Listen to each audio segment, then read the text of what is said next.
Pembukaan Rapat Kerja Nasional ke-18 Asosiasi Advokat Indonesia atau AAI berlangsung di Novotel Palembang, Jumat malam 7 Oktober 2016. Hadir dalam acara Ketua Umum DPP AAI Muhammad Ismak, Ketua DPC AAI Sumsel Husni Chandra, Wakil Gubernur Sumsel Ishak Meki serta 400 anggota AAI dari seluruh Indonesia. Ishak Meki, Wakil Gubernur Sumsel, berharap Rapat Kerja AAI dapat menghasilkan program-program yang tujuannya untuk penegakan hukum yang berkeadilan dan advokat dapat memberikan bantuan hukum yang bermartabat dan berwibawa. Harapan kita ya dengan Rakernas AAI yang diselenggarakan di Palembang yang ke-18 ini ya dapat menghasilkan program-program yang tujuannya untuk penegakan hukum yang berkeadilan. Ini yang kita harapkan. Sementara itu Muhammad Ismak, Ketua Umum DPP AAI menyampaikan, pendidikan serta rekrutmen advokat menjadi fokus utama AAI.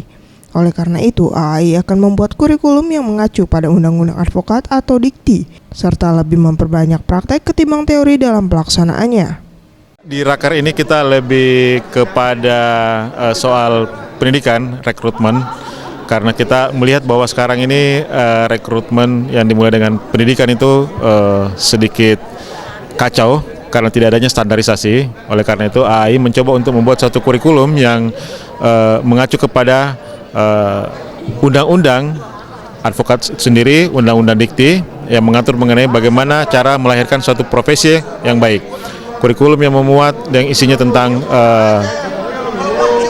menggabungkan antara teori dan praktek, di mana praktek itu lebih banyak dibandingkan dengan teori. Hal senada disampaikan Husni Chandra, Ketua DPC AAI Sumsel.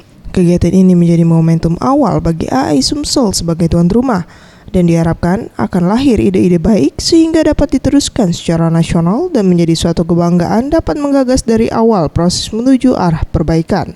Ini momentum awal bagi Asosiasi Advokat Indonesia, paling kebanggaan bagi kami. Kita ya Palembang sebagai tuan rumah menjadikan harapan kita bahwa ide-ide baik, ide-ide benar, ide-ide pencempurnaan itu lahir dari kota Palembang ini. Sehingga ini bisa diteruskan secara nasional, kita hanya mendapat kebanggaan dari upaya bagaimana menggagas awal dari proses untuk ke arah perbaikan itu. Kegiatan AAI yang mengangkat tema kemandirian Asosiasi Advokat Indonesia dalam mewujudkan organisasi advokat yang berwibawa dan bermartabat akan berlangsung selama 3 hari, mulai tanggal 7 hingga 9 Oktober 2016. Mega Dwi Handayani, Anugerah Sandi Pratama, Sriwijaya TV.